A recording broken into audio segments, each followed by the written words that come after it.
দেখুন, শুধুমাত্র একটা জাল শংসাপত্র প্রয়োজন, আর সেই জাল শংসাপত্র জোগাড় করতে পারলেই আসল আধার থেকে শুরু করে আসল পাসপোর্ট একেবারে চলে আসবে হাতের মুঠোয়। ইউরোপের কোনো দেশে যেতে চান, তার জন্য ভিসার ব্যবস্থা পর্যন্ত হয়ে যাবে।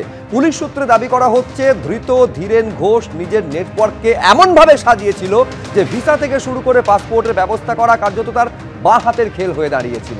আমি এই আলোচনায় আপনাদের সামনে রাখবো কিভাবে খাগড়াগড় কাণ্ড, মনে আছে 2014 সালের ঘটনা, সেই খাগড়াগড় কাণ্ডে ধৃতের সঙ্গে এই বাংলায় এবিটির জঙ্গি গ্রেফতারির ঘটনা কার্যত এক বন্ধনীতে আবদ্ধ বলে দাবি করা হচ্ছে পুলিশ সূত্রে। কিন্তু শুরুতে আপনাদের দেখাতে চাইবো আজকে অন্যতম গুরুত্বপূর্ণ বিষয় পরপর পাসপোর্ট চক্রে ইতালি যোগ, ইউরোপ যাত্রার মুশকিল আসান ধৃত ধীরেন। দাবি সূত্রের এই ধীরেন ঘোষকে গতকাল রাতে মধ্যরাতে অভিযান চালিয়ে গ্রেফতার করেছে পুলিশ। বলা হচ্ছে মনোজ গুপ্তর থেকে ধীরেন ঘোষের সম্পর্কে জানতে পারে পুলিশ। বেহালা, গাইঘাটা থেকে চাকদা, রাজ্যের আর কোথায় পাসপোর্ট চক্র, তদন্তে পুলিশ। প্রশ্ন হচ্ছে এই তিনটে জায়গা থেকে তো পরপর গ্রেফতারি পুলিশ করেছে মোট 8 জনকে। রাজ্যে আর কোথায় কোথায় এই পাসপোর্ট চক্র কার্যত মাকড়সার জালের মতন বিস্তৃত রয়েছে, তার অনুসন্ধান পুলিশ করছে। সীমান্ত পেরিয়ে এপারে পরিচারিকার কাজ, বাগদা থেকে ধৃত 2 মহিলা বাংলাদেশি। এই 2 মহিলা বাংলাদেশি যারা ফেরত যাওয়ার চেষ্টা করছিলেন বাংলাদেশে, তখনই তাদের গ্রেফতার করা হয়েছে। এবং অত্যন্ত গুরুত্বের সঙ্গে এই খবরেও আমাদের নজর থাকবে, খাগড়াগড় কাণ্ডে ধৃতের মদতেই বাংলায় এবিটি সক্রিয়তা দাবি করা হচ্ছে পুলিশ সূত্রে। অর্থাৎ এই যে পরপর আনসারুল্লাহ বাংলা টিমের একের পর এক জঙ্গি গ্রেফতার করা হচ্ছে, তাদের পেছনে রয়েছে খাগড়াগড় কাণ্ডে ধৃত এই মুহূর্তে যিনি জেলবন্দি রয়েছেন। ফলে কানেকশন একেবারে স্পষ্ট, পুলিশ সূত্রে এইটা দাবি করা হচ্ছে। কিন্তু শুরুতে আপনাদের দেখাতে চাইবো এবার ইন্টারন্যাশনাল র্যাকেট কিভাবে সামনে এসেছে। ইতালি যোগ, এই ইতালিতে নাকি 10 বছর ধরে থাকতেন এই ধীরেন ঘোষ, যার ছবি এই মুহূর্তে আপনাদের সামনে আমরা রেখেছি, যাকে মধ্যরাতে অভিযান চালিয়ে পুলিশ গ্রেফতার করেছে চাকদার ভাড়া বাড়ি থেকে। অভিযোগ, মনোজ গুপ্তর সঙ্গে সরাসরি যোগাযোগ ছিল এই ধীরেন ঘোষের। এই ধীরেন ঘোষ 2007 থেকে 2017 পর্যন্ত ইতালিতে ছিলেন। সরাসরি পার্থপ্রতিম ঘোষ আমাদের প্রতিনিধি আরো বিস্তারিত বলতে পারবেন। আমি বলছি তো, চমকে দেওয়ার মতন তথ্য পুলিশের তরফে দাবি করা হচ্ছে পার্থ। ধীরেন ঘোষ তার মানে ইতালি শুধু নয়, একটা দেশ নয়, ইউরোপের একাধিক দেশে কার্যত নিজস্ব নেটওয়ার্ক তৈরি করেছিলেন। এবং এই নেটওয়ার্কের ক্ষেত্রে তার একমাত্র হাতিয়ার যদি কিছু থেকে থাকে, সেটা হচ্ছে জাল নথিকে ব্যবহার করে তৈরি করা আসল ইন্ডিয়ান পাসপোর্ট। দেখো, এই যে নেটওয়ার্কটা তৈরি করা হয়েছিল এবং সেই নেটওয়ার্কটাকেই কাজে লাগিয়েছিল কিন্তু বেহালার বাসিন্দা মনোজ গুপ্ত। এবং এই নেটওয়ার্ক থাকার দরুন মূলত যে বিষয়টা সেটা হচ্ছে ইতালিতে 10 বছর ছিল এবং সেক্ষেত্রে ইতালির সঙ্গে সেখানেকার যারা রয়েছেন তাদের সঙ্গে গোটা বিষয় নেটওয়ার্কের সংযোগ করা, অর্থাৎ সেখানে একবারে যোগাযোগ স্থাপন করা, অর্থাৎ যাদেরকে এখান থেকে অনুপ্রবেশকারীদের পাঠাবার পর তাদের একেবারে ইতালি বা ইউরোপের অন্যান্য কান্ট্রিতে যেখানে যাবে সেই ব্যবস্থা পর্যন্ত করে দেওয়ার কাজ কিন্তু এরা করতে পারে, তেমনটা জানা যাচ্ছে। আদপে দেখতে সাদামাটা চেহারার ব্যক্তি হলে কি হবে, সে যেহেতু 10 বছর ইতালিতে ছিল সেই ক্ষেত্রে কিন্তু যে ভিসা কীভাবে পাবে বা কীভাবে গোটা বিষয়টা চক্রটা চালাবে সেইখানে কিন্তু একেবারে মধ্যস্থতাকারী ভূমিকা সে পালন করত। এবং যেখানে যদি ধরো যে বেহালা মূল কিংপিন অর্থাৎ মনোজ গুপ্ত, যেখানে যদি ধরে নাও যে তদন্তকারীরা মনে করছেন পাসপোর্ট তৈরির কারখানা হয়ে থাকে, সেক্ষেত্রে কিন্তু মধ্যস্থতাকারী হিসাবে ছিল এই ধীরেন ঘোষ। Number 1 point. এছাড়া দ্বিতীয় পয়েন্ট যেটা হচ্ছে, নদিয়ায় তার বাড়ি এবং চাকদা এলাকায় বাড়ি। তুমি জানো যে নদিয়ার বিভিন্ন জায়গা থেকে ইতিমধ্যে অনুপ্রবেশকারীরা গ্রেপ্তার হচ্ছে। সেই ক্ষেত্রে এরকমভাবে যারা বেআইনিভাবে সীমান্ত কাঁটাতারবিহীন যে এলাকা রয়েছে একাধিক, এছাড়া যারা বেআইনিভাবে অনুপ্রবেশ করছে তাদেরকে এরকমভাবে যোগাযোগ করা, সেই যোগাযোগটার কাজ কিন্তু করতো এই ধীরেন ঘোষ। দ্বিতীয় পয়েন্ট। এবং তৃতীয় যে পয়েন্টটা উঠে আসছে সেটা যে কতজনকে আদৌ এরকম বেআইনিভাবে পাসপোর্ট তৈরি করে দিয়েছে তার হিসাব কিন্তু এখনো পর্যন্ত তদন্তকারীদের কাছে নেই। অর্থাৎ এর জাল বা নেটওয়ার্ক কোন কোন জায়গায় ছড়িয়ে রয়েছে সেটাই এখন সবথেকে বড় চিন্তার কারণ। তদন্তকারীদের কাছে 8 জনকে গ্রেপ্তার করা হয়েছে, এর পেছনে আরো কারা কারা যুক্ত রয়েছে সেটাই এখন খোঁজার চেষ্টা করছেন গোয়েন্দারা। শুভজিৎ, বেশ পার্থ, তোমাকে ধন্যবাদ। আমি বলছি উদ্বেগের বিষয় এটাই যে কতগুলো অরিজিনাল পাসপোর্ট জাল নথির ভিত্তিতে তৈরি হয়েছে। এবার এই কতগুলো অরিজিনাল পাসপোর্টের ভিত্তিতে ভিসা ইস্যু করা হয়েছে, যে ভিসায় করে ইন্ডিয়ান পাসপোর্টকে ব্যবহার করে ইউরোপের একাধিক দেশে হয়তো তারা পাড়ি দিয়েছেন।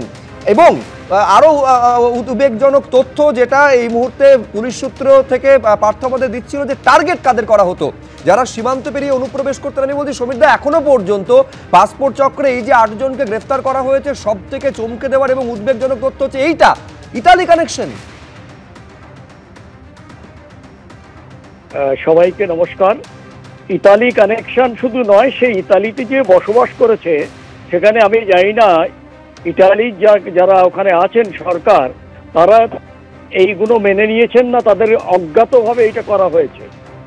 আজকে আমাদের বর্তমান পরিপ্রেক্ষিতে যেখানে বাংলাদেশ চাইছে যে এই ধরনের ফেক ডকুমেন্ট তাদের হাতে এসে পড়ুক, যাতে তাদের মুভমেন্টটা খুব ইজি হয়। এবং আমরা সবাই জানি আমাদের এই সম্পর্ক আজকের দিনে বাংলাদেশের সঙ্গে সেটা মোটেই মিষ্টি কিংবা মধুর নয়, সেটা এখন কিছুটা ঘেঁষে গেছে। এবং সেই জায়গাটায় যাদের ছাড়িয়েছে সেই 700+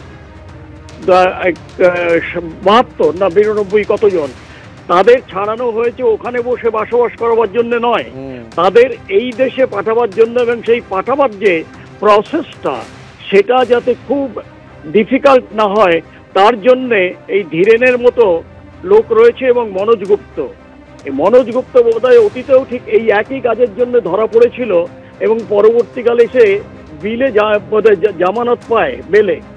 যে এই জায়গাটায় আমি বুঝতে পারছি না, যে লোকটা এত বড় একটা অন্যায় কাজ করে একটা নেটওয়ার্ক চালাচ্ছিল, সেটা কি সেই সময় পাসপোর্ট আধিকারিকরা কিংবা যারা ভেরিফিকেশন করেন তারা কোনো মতেই আমার মনে হয় না যেগুলোকে কোনো ভেতরে গেছিলেন যে এ বৈধ পাসপোর্ট চাইছে না এই লোকটা যে যার নামে এই পাসপোর্টটা ইস্যু হচ্ছে আদৌ সে অস্তিত্ব আছে কিনা। এই যে জিনিসগুলো আমাদের, যদি আমরা প্রত্যেকে যেন কেমন একটা ক্যালাস হয়ে যাচ্ছি দেশের নিরাপত্তার ব্যাপারে এবং অন্যান্য ব্যাপারে। আজকে আমরা যারা আমি একটা প্রশ্ন করে জানতে চাই, বর্তমান যারা আছেন এবং বিএসএফ আধিকারিক যদি কেউ শোনেন, আমার প্রশ্ন হচ্ছে যে আমরা এখনো এই 8 জন কি 10 জনকে আসাম থেকে এখান থেকে ওখান থেকে ধরা হয়েছে এবং কোন কোন জায়গা থেকে, যে জায়গাগুলো ভালনারেবল, যে জায়গাগুলো অতীতেও দেখা গেছে যে ব্যবহৃত হয়েছে অসৎ এবং এই ধরনের লোকেদের দ্বারা, তার উপরে কতটা সার্ভিলেন্স বাড়ানো হয়েছে এবং সেখানে কিভাবে এই জিনিসটাকে একান্তভাবেই একেবারে বন্ধ করে দেওয়ার। ঠিক, আমি বলছি অত্যন্ত গুরুত্বপূর্ণ জায়গা এখানে সমীর মিত্র বলছেন। মূল প্রশ্ন হচ্ছে নজরদারির বিষয়টা। আমি অর্ণব শাহর কাছে এখানে আসতে চাইবো যে একটা শুধু ফেক সার্টিফিকেট দরকার, সেটা বার্থ সার্টিফিকেট হতে পারে যেটা পুরসভা বা পঞ্চায়েত থেকে ইস্যু করা হয়। আচ্ছা, এইখানে দর্শকদের নিশ্চয়ই স্মরণে থাকবে তদন্তে এইটা বেরিয়ে এসেছিল যে উত্তর 24, আচ্ছা বেশিরভাগ পঞ্চায়েত তো তৃণমূল শাসিত, এই নিয়ে কোনো সংশয় নেই, একেবারে ফ্যাক্ট এটা। তদন্তে বেরিয়ে এসেছিল উত্তর 24 পরগনার কদম্বগাছি থেকে সবথেকে বেশি birth certificate, fake birth certificate issue করা হয়েছে। আমি বলছি টোটাল, যেটা ক্যালাসলেস বলছিলেন কিছুক্ষণ আগে সমীর মিত্র, যে একেবারে নিষ্ক্রিয়তা বা কার্যত নিষ্ক্রিয়তা, মানে পরোক্ষ সমর্থন কিনা আমি জানি না, যে একটা ফেক সার্টিফিকেট ইস্যু করলে সহজেই পাসপোর্ট, এবং পাসপোর্ট ইস্যু করলে তারপরে সে যে কোনো ইউরোপের যে কোনো কান্ট্রিতে ধীরেন ঘোষের হাত ধরে চলে যেতে পারবে। শুভ্র, আপনি যে কথাটা বললেন দুটো দিক এর মধ্যে আছে। একটা হচ্ছে যে আপনি বাংলার যোগের কথা বললেন, কিন্তু আমি প্রথমেই যেটা বলি একটা তথ্য, সেটা হচ্ছে 25শে মার্চ 2022 কোশ্চেন নাম্বার 3778, এটা হচ্ছে পার্লামেন্টে এই কোশ্চেনটা রেজ করা হয়েছিল, মিনিস্ট্রি অফ এক্সটার্নাল অ্যাফেয়ার্সের তরফ থেকে উত্তর দেওয়া হয়েছিল। সেটা হচ্ছে 2018 থেকে 2021 এই 4 বছরে 2500-এর মতন পাসপোর্ট, জাল পাসপোর্ট গোটা ভারতবর্ষে পাওয়া গিয়েছে। তার মানে এই র্যাকেটটা কিন্তু গোটা ভারতবর্ষ জুড়েই কাজ করছে, এটা একটা। আর আপনি ইন্টারন্যাশনাল যে কানেকশনের কথা বললেন, এটা একটা তথ্য, এই তথ্যটা এখন পর্যন্ত খুব একটা উঠে আসেনি, আমি খোঁজ করতে পেলাম। এইবার ট্রাম্প ক্ষমতায় মানে জেতার পর, ভোটে জেতার পর ইউএসএতে একটা ওদের যে পররাষ্ট্র দপ্তর, সেখান থেকে একটা বেরিয়েছে, একটা তথ্য বেরিয়েছে। সেটা হচ্ছে এই বছর ইললিগাল ইমিগ্র্যান্ট ইউএসএতে ইন্ডিয়া থেকে গিয়েছে, এই টোটাল সংখ্যা যাদেরকে আটকে দেওয়া হয়েছে, যাদেরকে ঢুকতে দেওয়া হয়নি, সেই সংখ্যাটা হচ্ছে 43,764। এবং অদ্ভুতভাবে হচ্ছে আমাদের ভারত থেকে যারা যায় ওখানে ইমিগ্রেশনে করে, যারা ওখানে যায় অভিবাসী হিসেবে, যারা ওখানে যায়, তার মধ্যে ম্যাক্সিমাম অংশটাই হচ্ছে একটা বড় অংশ, 20 থেকে 25% যায় হচ্ছে গুজরাট থেকে। এবং এই যে জাল যাদেরকে আটকানো হয়েছে তাদের মধ্যে একটা বড় অংশ হচ্ছে গুজরাট। তার মানেটা হচ্ছে এই যে র্যাকেট, এই র্যাকেটটা শুধুমাত্র বাংলার হতেই পারে না, এটা গোটা ভারতবর্ষ জুড়ে এই র্যাকেটটা চলছে। এবং সেই সঙ্গে সঙ্গে আরেকটা বলছি, আপনি বলছেন যে প্রাইমারি যে ডকুমেন্ট, সেই ডকুমেন্টটা তৈরি হচ্ছে। হ্যাঁ, আমি বলছি আপনি বলুন না, ঠিক আছে, আমি বলছি মনোজ গুপ্ত, আমি একেবারে নজরদারি পার্টটা কেন বলছি, গ্রামের দিকে একটা জিনিস আপনি মাথায় রাখুন, গ্রামের দিকে কিন্তু বহু লোক আছে এরকম যাদের জন্মের সময় শংসাপত্র তারা নেয়নি, মানে পাওয়াই যায়নি, পরে তাদের শংসাপত্র। আরে মূল প্রশ্ন হচ্ছে যে এই জন্মের শংসাপত্রগুলো পুরসভা, গ্রামের ক্ষেত্রে পঞ্চায়েত, শহরের ক্ষেত্রে পুরসভা আপনাগুলো ইস্যু করছে। ভারতবর্ষের মতন দেশে মূল প্রশ্ন হচ্ছে এটা রাজ্য পুলিশ এবং কলকাতা পুলিশের তদন্ত থেকে বেরিয়ে এসেছে, এটা কোনো সিবিআই ইডি তারা তদন্ত করে বের করেছে এমনটা নয়। শতরূপাদি, দেখো তৃণমূল যে কেন এটা এত গায়ে লাগাচ্ছে এবং সেটাকে জাস্টিফাই করে নাম্বারস এটা এখানে এত, গুজরাটে এত, আমার মনে হয় প্রধানত দেশকে নিয়ে চিন্তা করা উচিত। কেন সমস্ত জঙ্গিরা বেঙ্গল কানেকশন পাওয়া যাচ্ছে, যেখানে যেখানে ফলস ডকুমেন্টেশন, ফলস, এখানে পুরো West Bengal council of education থেকে ফলস মার্কশিট বেরোচ্ছে, এখানকার লোকাল অ্যাড্রেস বেরোচ্ছে। এখানে এইটা তো একটা রাজ্য সরকার চলছে গত 14 বছর ধরে, সেখানে তো তাদের এইটা কনসার্ন হওয়া উচিত যে কোথায় গন্ডগোলটা হচ্ছে, তারা নিজেদের পিঠ বাঁচাচ্ছে। এখানে মন্ত্রীরা বলছে যে না না এখানে কোনো জঙ্গি নেই, এখানে মুখ্যমন্ত্রী বলছে যে এসো ঠক ঠক করলে রুটি ভেঙে খাবো। এখানে তো কোথাও এত বছর ধরে, তোমাকে একটা জিনিস একটু মনে রাখতে হবে সুপ্রজিৎ, এরা যারা এসছে তারা কোনো হোটেলে রেজিস্টারে চেক ইন করার মতো বিএসএফ এর সঙ্গে রেজিস্টার করে আসেনি, তারা বহু বছর ধরে আছে। যে কটা নাম তোমরা বলছো, যে কটাই র্যাকেটটা কন্ডাক্ট করছে, তারা বেশ কিছু বছর, 10 থেকে 11 বছর ধরে এই জিনিসটা করছে। এক সেকেন্ড অর্ণব, আমি তোমারটাই জাস্টিফাই করছি, এক সেকেন্ড শুনে নাও। এখানে কেন instead of looking at numbers আমরা এইটা দেখছি না যে এই ডকুমেন্টেশন এরা পাচ্ছে কোথা থেকে, কোথায় সরছে? একেবারে পরিষ্কার করে বলছি এটা দেশের নিরাপত্তার সমস্যা, উঠে পড়ে লেগেছে নিশ্চিত দেশের নিরাপত্তার সমস্যা। কিন্তু শতরূপাদি আপনি যেটা বারবার করে করার চেষ্টা করছেন, বা আপনার দল যেটা করার চেষ্টা করছে বারবার করে, এই যে জঙ্গি কানেকশনের সঙ্গে একটা বাংলার কানেকশন যোগ করার চেষ্টা করছে। আপনি বলুন মধ্যপ্রদেশের ধ্রুব সাক্সেনা বিজেপির আইটি সেলের প্রধান, সে তার সঙ্গে যোগ ছিল আইএসআই। আমি বলছি ধ্রুব সাক্সেনা থেকে আপনি মনোজ গুপ্ততে চলে আসুন, মনোজ গুপ্ত থেকে আপনি ধীরেন ঘোষে চলে আসুন। মূল বিষয়টা হচ্ছে যে পুলিশের যদি ভেরিফিকেশন যথাযথ হতো তাহলে গোড়াতেই এই স্ক্রিনিংটা হতে পারতো। দ্বিতীয় কথা, আমি রবীন্দ্রনাথ ভট্টাচার্যের কাছে এইখানে আসতে চাই। আমি বলছি system, part of a system যদি এর মধ্যে ইনভলভ না থাকে, এত সহজে আপনি বলুন যে পাসপোর্ট থেকে শুরু করে ভিসা কোনো একজনের হাতে, বিশেষ করে টার্গেট তাদের করা হচ্ছে অনুপ্রবেশকারীদের। এইবার এই অনুপ্রবেশকারী ভ্যালিড ইন্ডিয়ান পাসপোর্ট নিয়ে ইউরোপিয়ান কোনো কান্ট্রিতে গিয়ে যদি নাশকতা করে আসে, আমি বলছি বিশ্ব মানচিত্রের সব থেকে বেশি ফেস লস তো আমাদের দেশের হবে। একদম। এই যে দেখুন, এই যে এজেন্টদের ধরা হচ্ছে, যারা মিডল এজেন্ট হিসেবে কাজ করছে, কিন্তু তারা যে ডকুমেন্টগুলোর উপর ভিত্তি করে কাজ করলো, সেই ডকুমেন্ট কারা প্রোভাইড করেছে তাদের একজনও কিন্তু এখন পর্যন্ত গ্রেপ্তার হয়নি। এইটা প্রথম নম্বর। আপনি ভেবে দেখুন যে এইটা দীর্ঘদিন ধরে চলছে, পুলিশ কটা দিন, মানে এই তো বোধহয় 10 বা 15 দিনের মধ্যে এত চক্র আবিষ্কার করে ফেললো। পুলিশ জানতো না নাকি জেনেও তারা ইনএফেক্টিভ ছিল? কি ব্যাপারটা সেটাই প্রথমে আমি বুঝতে পারছি না। পুলিশ অত্যন্ত এফেক্টিভ যে 15 দিনের মধ্যে এত কিছু বের করে ফেললো, তারা ইচ্ছা করলেই বার করতে পারে। দ্বিতীয় নম্বর হচ্ছে এই যে যাদের কাছ থেকে এই ডকুমেন্টসগুলো এলো, তাদের একজনও গ্রেপ্তার হচ্ছে না কেন? এই দেখুন, আপনি আপনি যদি পাসপোর্ট অফিসে যান, এটা একটা কর্পোরেট অফিস, তারা ডকুমেন্টগুলো ভেরিফাই করে, মানে আমরা সবাই সেই পদ্ধতি দেখেছি। এখানেও আপনি রুবির ওখানে গেলে আপনি দেখতে পাবেন তারাই করছে। তারা ইচ্ছা করলেই বের করে দিতে পারে যদি পুলিশ চায় যে কোন এজেন্টরা এই পুরো ডকুমেন্টসগুলো নিয়ে এসেছিল, এবং তাদের সেই ডকুমেন্টসগুলো দেখে পরিষ্কার করে জানতে পারে যে কার কাছ থেকে এই জাল ডকুমেন্টসগুলো পাওয়া গেছে। সেইটা তাদের কেন গ্রেপ্তার করা হচ্ছে না? আমি জাস্ট একটা ছোট কথা, কোন একটা জায়গায় এখনো কিন্তু প্রশাসনের মদত থেকে গেছে যে এদের পর্যন্ত গ্রেফতার করো। এইটা হচ্ছে প্রশ্ন দেবাশীষ দাস, সেটা হচ্ছে যদি মদত, আমি বলছি এত বড় একটা চক্র। মূল প্রশ্ন হচ্ছে আমরা এতক্ষণ আলোচনা করছিলাম যে ভারতের মধ্যে, আমাদের রাজ্যের ভৌগোলিক গণ্ডির মধ্যে এইটা হচ্ছে বা ভারতের মধ্যে এইটা হচ্ছে। এইবারে যখন ইন্টারন্যাশনাল র্যাকেট, ইন্টারন্যাশনাল কানেকশন সামনে আসতে, সঙ্গত কারণে এই প্রশ্নটা আসবে। বিরতির পরে আমি দেবাশীষ সরকারের কাছে এই বিষয়টা নিয়ে যাব যে মদত যদি না থেকে থাকে, দিনের পর দিন, মাসের পর মাস, বছরের পর বছর এই র্যাকেট কার্যত আনটাচড অবস্থায় থেকে গেছে, হতে পারে নাকি? এই যে নেটওয়ার্কটা, এত বড় নেটওয়ার্ক, কার্যত এই মুহূর্তে একটা ইন্টারন্যাশনাল চেহারাটা সামনে এসেছে। এটা তো ধরুন কোনো একজন মনোজ গুপ্ত, কোনো একজন ধীরেন ঘোষ যে পুরোটা অপারেট করছে এমনটা নয়। স্পষ্ট সম্ভাবনা যেটা জোরালো যে কারুর না কারুর মদত, সেটা বড় মাথা পর্যন্ত হতে পারে, তাদের এখানে মদত রয়েছে। নইলে দিনের পর দিন এটা চলতে পারে কি করে?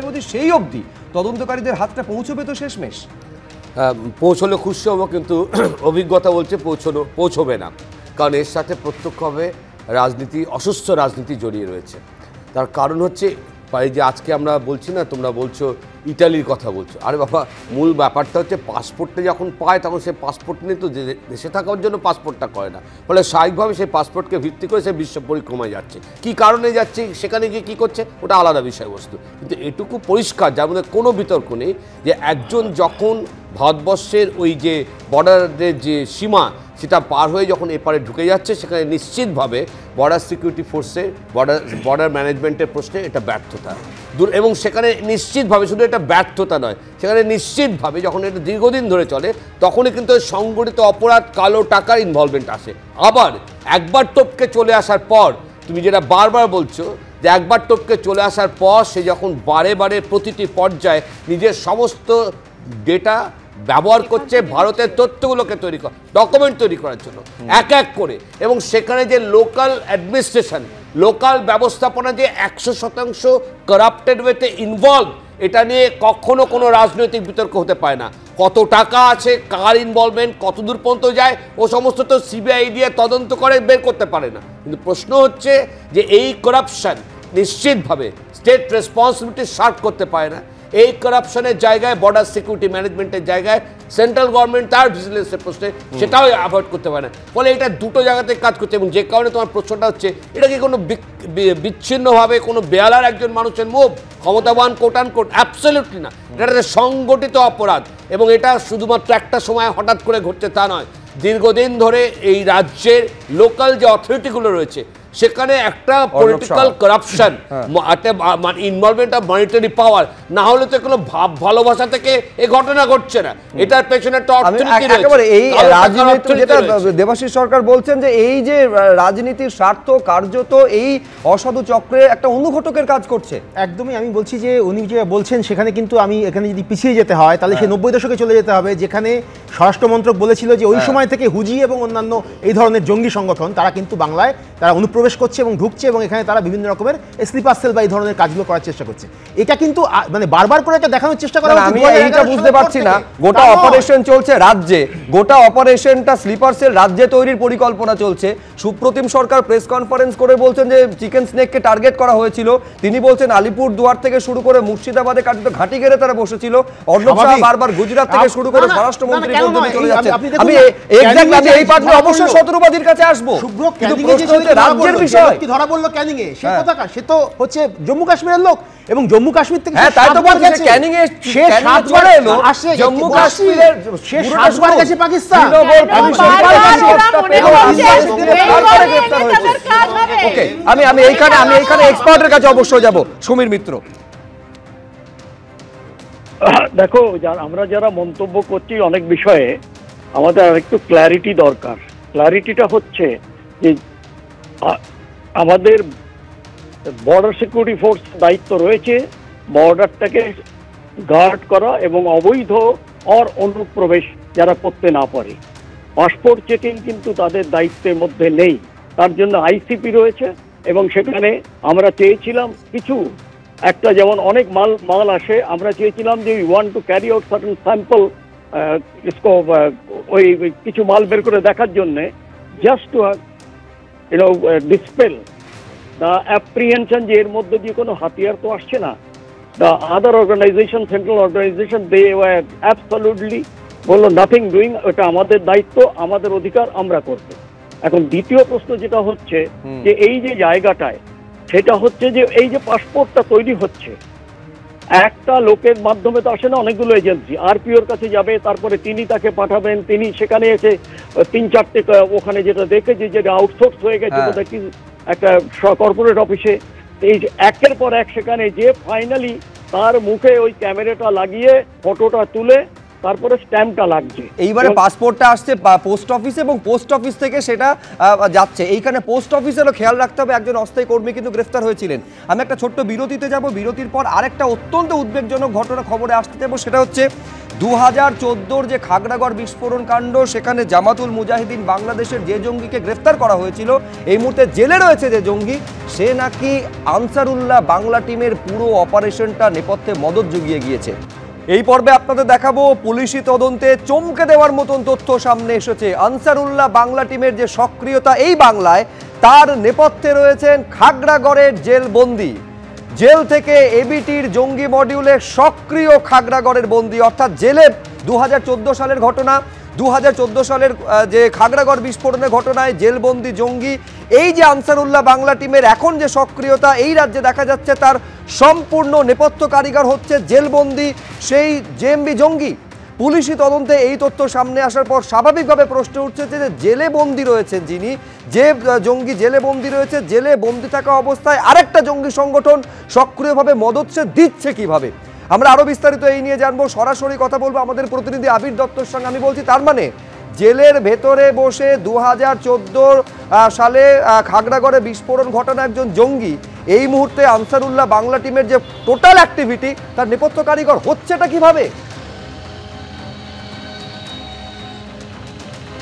দেখো একেবারেই, এবং তদন্ত যত এগোচ্ছে চাঞ্চল্যকর তথ্য তদন্তকারীদের হাতে এসে পৌঁছচ্ছে। তার মধ্যে অন্যতম যেটা জানা যাচ্ছে যে এই যে আনসারুল্লাহ বাংলা দলের যে বেশ কিছু পরিকল্পনা ছিল, সেখানে ছিল সদস্যপদ আরও বাড়ানো, স্লিপার সেল যোগদান করানো এবং তৃতীয়ত যে নাশকতার ছক। এই সমস্ত পরিকল্পনার নেপথ্যে যারা রয়েছে তার মধ্যে অন্যতম খাগড়াগড় বিস্ফোরণ কাণ্ডে জেলবন্দি একজন, এবং শুধু জেলবন্দি নয়, সাজাপ্রাপ্ত জেলবন্দি বলা যায়।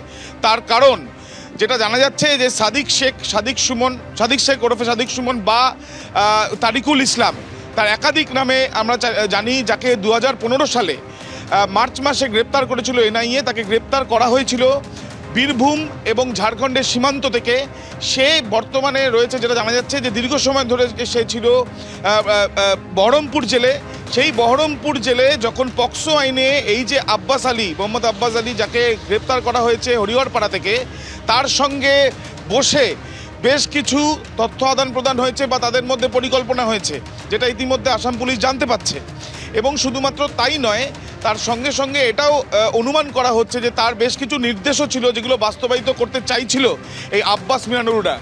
ইতিমধ্যে তদন্তকারী আধিকারিকরা এটাও জানতে পাচ্ছেন যে পশ্চিমবঙ্গের মাটিতে বেশ কয়েকবার, বিশেষ করে ফালাকাটায় কমপক্ষে 2 থেকে 3 বার গিয়েছিল নূর ইসলাম মণ্ডল। যে নূর ইসলাম মণ্ডল এই যে আসাম থেকে গ্রেপ্তার হওয়া, সে বরপেটা অঞ্চল থেকে প্রায় 207 কিলোমিটার দূরে ফালাকাটায় 2 থেকে 3 বার দাওয়াতের নামে, সেখানে দাওয়াতে অনুষ্ঠানে উপস্থিত হচ্ছে এমন কথা বলে সে সেখানে গিয়ে বেশ কয়েকটি মিটিং করেছে, এবং সেখানেও অনেকেই উপস্থিত ছিল। কারা উপস্থিত ছিল, কী কী পরিকল্পনা উত্তরবঙ্গের মাটিতে বসে করেছিল এই জামাতুল মুজাহিদিনের বেশ কিছু যারা জঙ্গিরা ছিল, তারাও সেখানে থাকতে পারে অনুমান করা হচ্ছে। কিন্তু আনসারুল্লাহ বাংলার এই যে আনসারুল্লাহ বাংলা টিমের সদস্যদের যে পরিকল্পনা, সেটা কি জানার চেষ্টা চালানো হচ্ছে। নাশকতা কোথায় কোথায় করার তাদের পরিকল্পনা ছিল সেটা জানার চেষ্টা চালাচ্ছেন তদন্তকারীরা। তবে খাগড়াগড় বিস্ফোরণ কাণ্ডের অন্যতম জেলবন্দি সাজাপ্রাপ্ত একজন, যার নাম তারিকুল ইসলাম ওরফে সাদিক শেখ ওরফে সাদিক সুমন, তাকে কিন্তু সম্পূর্ণভাবে তার যে ইনভলভমেন্ট রয়েছে এবিটির বারবারন্তের ক্ষেত্রে, সেটা কিন্তু জানতে পেরেছেন তদন্তকারীরা। মারাত্মক তথ্য আবির এখানে দিচ্ছে। খেয়াল করুন, এই আব্বাস, যে আব্বাসকে মুর্শিদাবাদ থেকে গ্রেফতার করা হয়েছিল, দুজনকে গ্রেফতার করা হয়েছিল গোড়াতে, মিনারুল এবং আব্বাস। এই আব্বাস পুরনো একটা মামলায় অর্থাৎ পক্সো কেসে জেলবন্দি ছিল। সেইখানে গিয়ে পরিচয় হচ্ছে তারিকুলের সঙ্গে। এই তারিকুল ওরফে সাদিক শেখ, এই সাদিক বা তারিকুল হচ্ছে খাগড়াগড়ের যে বিস্ফোরণের ঘটনা তার জেএমবির অন্যতম জঙ্গি। অর্থাৎ কোথাও এই প্রশ্নটা উঠছে যে জেলে বন্দি থাকাকালীন, একই জেলে বন্দি থাকাকালীন, তার মানে এই তারিকুল কি ব্রেন ওয়াশ করেছিল এই আব্বাসের? প্রশ্নটা উঠছে এইখানে। আর একজন ধৃত নূর ইসলাম মণ্ডল, অসম থেকে অপারেশন প্রঘাতে গ্রেফতার করা হয়েছিল। 2-3 বার নাকি ফালাকাটায় গিয়ে বৈঠক করেছিল।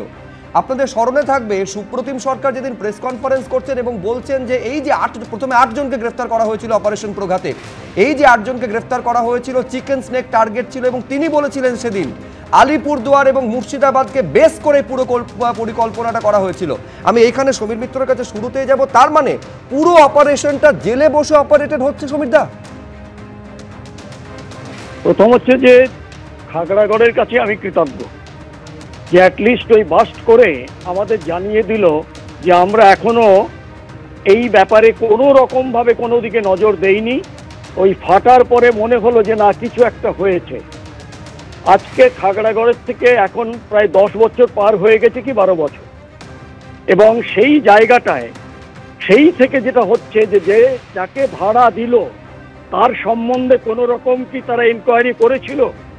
যে আর নিচে যে পঞ্চায়েত অফিস যে বর্তমান যারা শাসনে আছেন তারা কি এটাকে উপযুক্ত মনে করেননি? এবং পরবর্তীকালেও যখন এই খাগড়াগড় হলো, আমি ব্যক্তিগতভাবে কোনো একটি ইনডোর ইয়েতে কনফারেন্স আমি বলেছিলাম যে আমাদের দৃষ্টিভঙ্গি এবং দৃষ্টিশক্তি দুটোরই এখন মনে হয় যে সময় এসেছে একটু স্বচ্ছ এবং অ্যাকিউরেট হওয়া।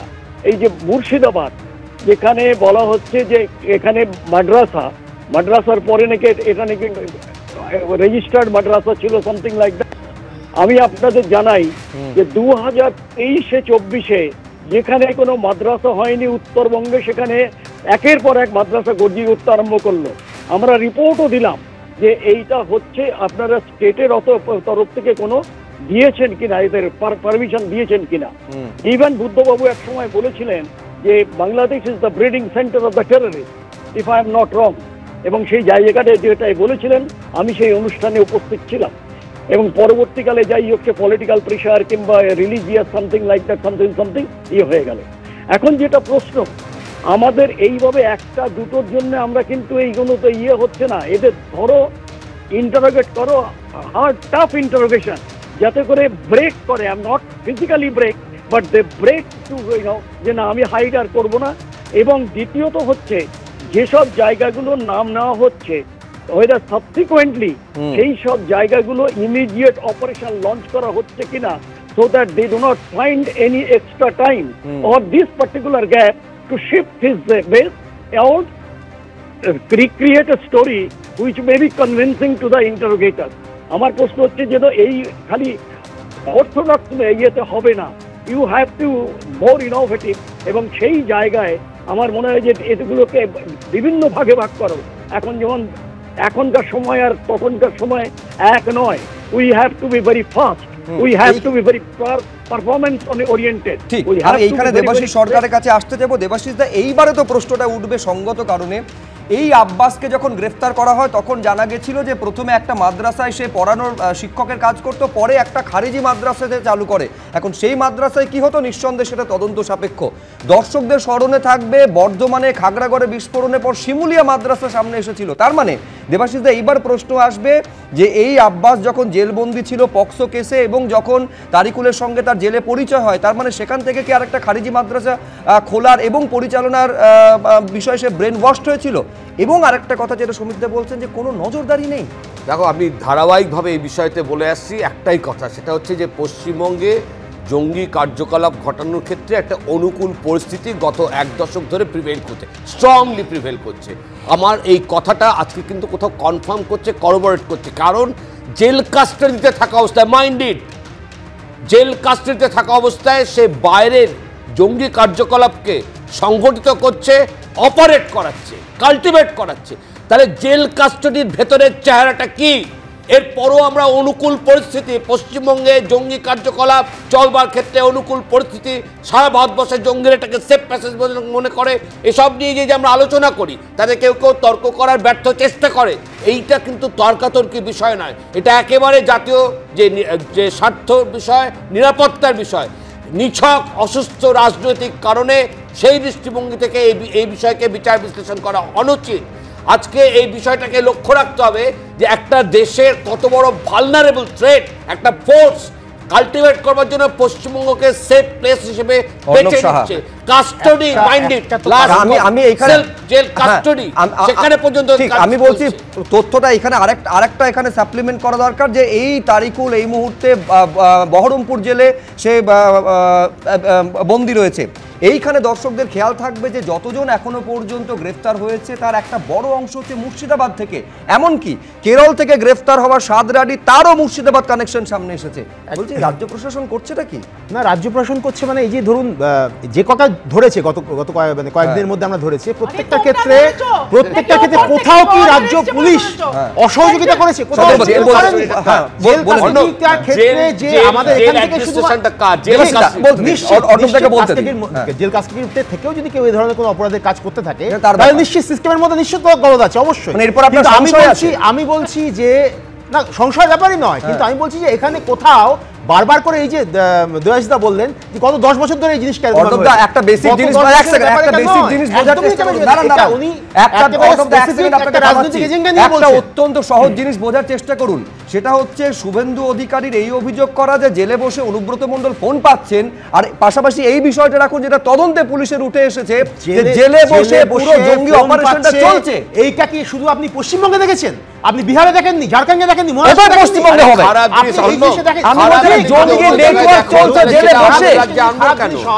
তাহলে সেই জিনিসটা অন্য রাজ্য হলেও খারাপ, বাংলায় হলেও খারাপ। একদমই তাই।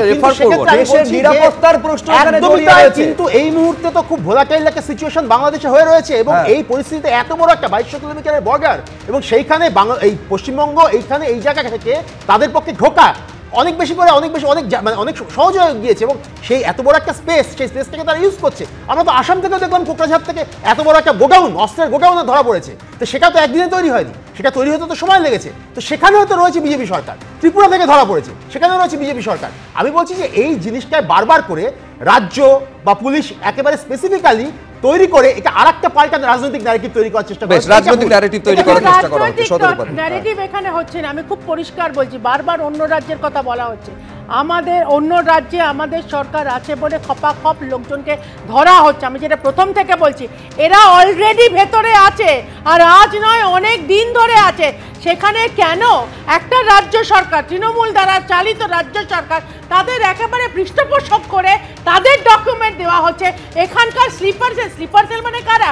এই দেশের লোকজন যারা আমি বলছি স্লিপার সেলের ব্যাপার নয়, বিজেপি হচ্ছে সেই দল যারা জঙ্গিদের পার্লামেন্টে পাঠায়, আমি সদরূপে জঙ্গিদের পার্লামেন্টে পাঠায়।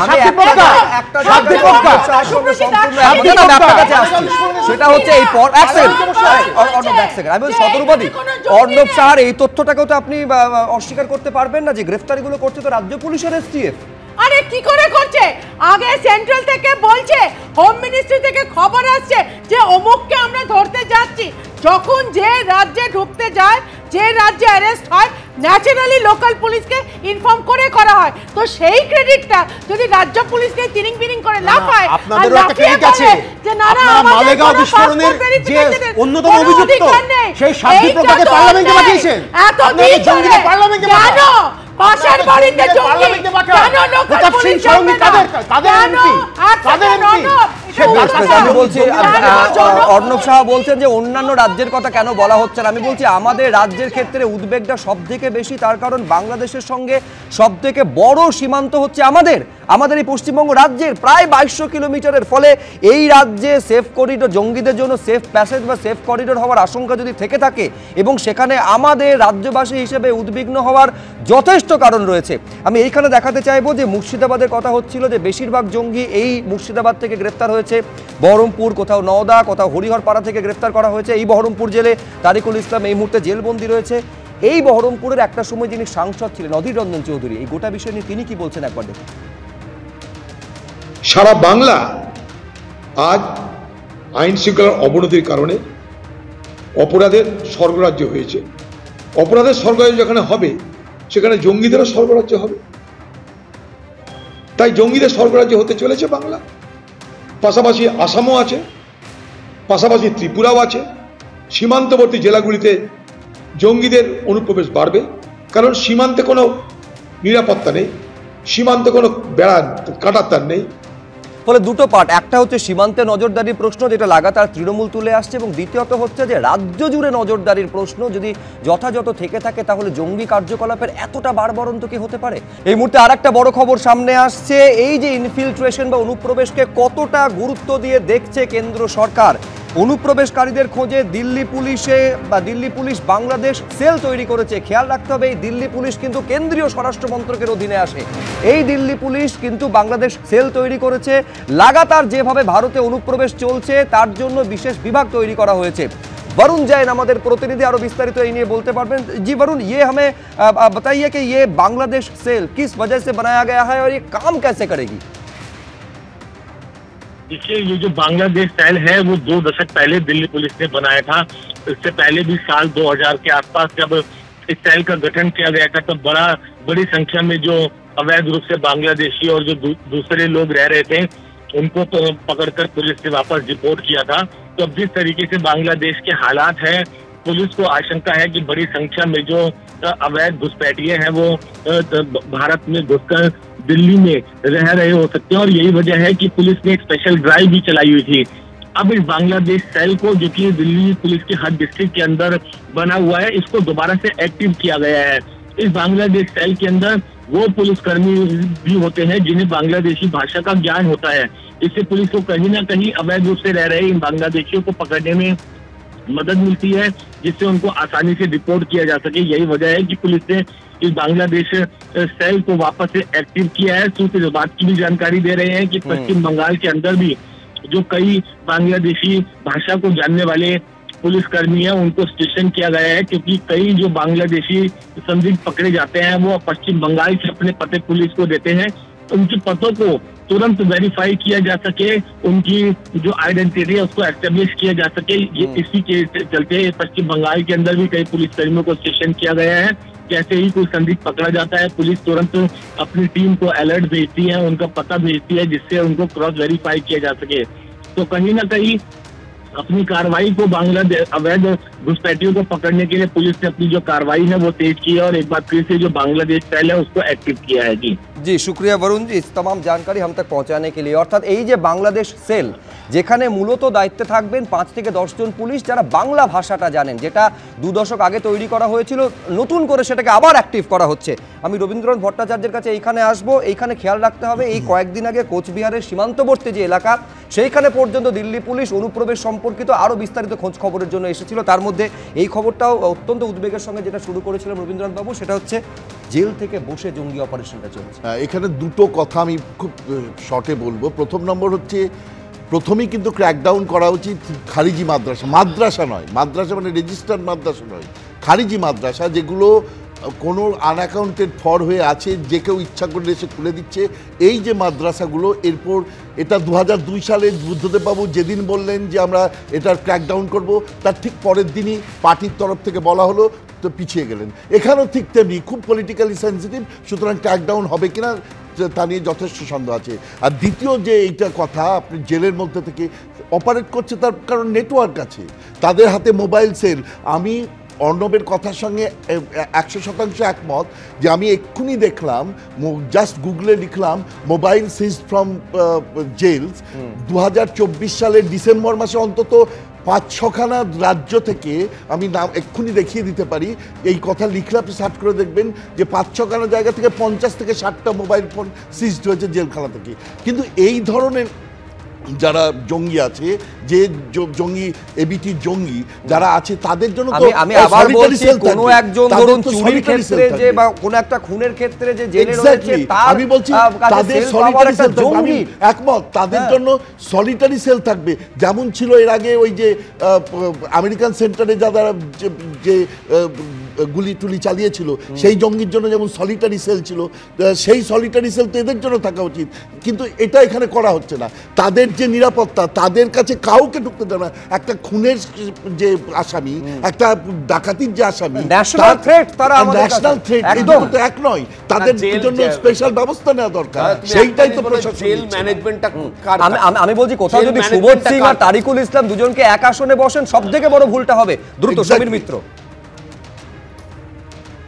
প্রশ্নটা উঠলো, আজকে একটা পুলিশ বাংলাদেশ সেল করা হয়েছে, এটা যখন বাংলাদেশ এবং বাংলাদেশ ক্রিয়েট হলো 71-এর পরে, সেই সময় কিন্তু একটা এসটিএফ করে তৈরি করা হয়েছিল, যে যারা ফ্রন্ট লাইনে যারা রয়েছেন তাদের চোখে ধোয়া দিয়ে যদি পেছনে কেউ চলে যায়, তাহলে তাকে পিক আপ করা, ডিটেকশন এবং তারপরে ডিপোর্টেশন। অনেক সময় দিল্লি, রাজস্থান, মহারাষ্ট্র, পাঞ্জাব থেকে অনেক গাড়ি ভরে ওরা ডিটেক্ট করতে, এবং তাদের আমরা যে করেই হোক না কেন বাংলাদেশের মধ্যে ঢুকিয়ে দিতাম। সেই প্রথাটা কিন্তু পরবর্তীকালে দেখা গেল ধীরে ধীরে একেবারে শান্ত হয়ে গেছে। দ্বিতীয় যেটা আমার যেটা বলছি, যে এই যারা ড্রেডেড টেররিস্ট, এমন একটা বন্দোবস্ত করা উচিত। আমি যেটা বললেন যে ওই সেল বানানো, আমি জানি না, আমার কথা হচ্ছে তারা যেন একে অপরের সঙ্গে কোনোভাবে মিলিত হতে না পারে, একেবারে অন্য কয়েদিটির সঙ্গে কোনো কারোর সঙ্গে। এইটাই রবীন্দ্রনাথ ভট্টাচার্য বলছিলেন যে সলিটারি সেল, একেবারে তাদের জন্য আলাদা ব্যবস্থা রাখা উচিত। আমি নিঃসন্দেহে এইবারে এই তথ্য চমকে দেওয়ার মতন তথ্য সামনে আসার পর আর কি তৎপরতা পুলিশের তরফে দেখা যায়, কোন কোন চমকে দেওয়ার মতন আর তথ্য সামনে আসে, নিঃসন্দেহে আমাদের সেদিকে নজর থাকবে। আপাতত আলোচনা এইখানে। আমরা আলোচনা করছিলাম জাল পাসপোর্ট নিয়ে, জাল আধার কার্ড নিয়ে। একটা বিরতির পর আপনাদের জাল ওষুধ চক্রের বিষয়টাও দেখাবো। এটা কেন আমাদের ক্ষেত্রে গুরুত্বপূর্ণ, জীবনের বেঁচে থাকার জন্য গুরুত্বপূর্ণ, আশঙ্কাটা এইখানে থাকে। জাল ওষুধ চক্রের পর্দাফাশ হওয়ার পর এইবারে প্রশ্নটা উঠছে যে আমার আপনার বাড়িতে যে জীবনদায়ী ওষুধটা রয়েছে সেটা জাল নয় তো? একটা ছোট্ট বিরতির পর দিচ্ছি।